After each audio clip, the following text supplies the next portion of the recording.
जाही कोना टोला गे, कान में कान बाली पहनी जाही कोना टोला गे।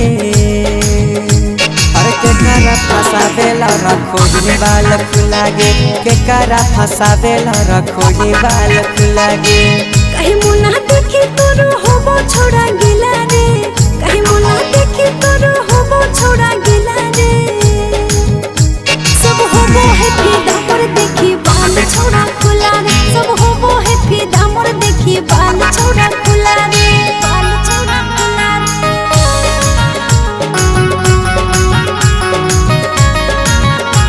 और के करा फसावेला रखो ही बाल खुला गे।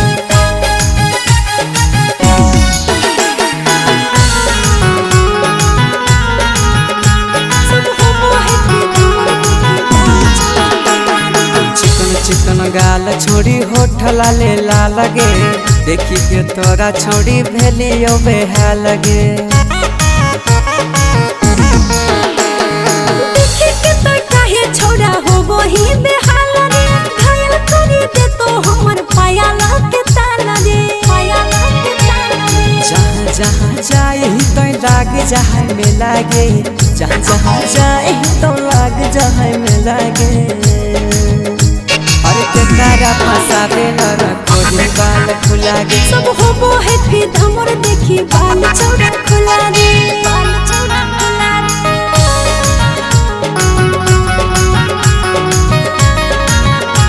सब होबो है फिदा मोर देखी बाल छोड़ा खुला रे।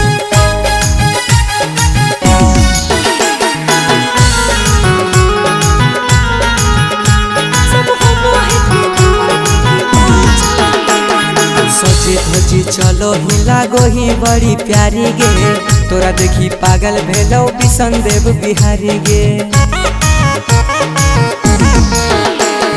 रूप देखे भूत काहे भागे गेलो तोरा रे, मने कर बिहारी नहीं करे छोरा सोरा रे, करे छोरा सोरा रे।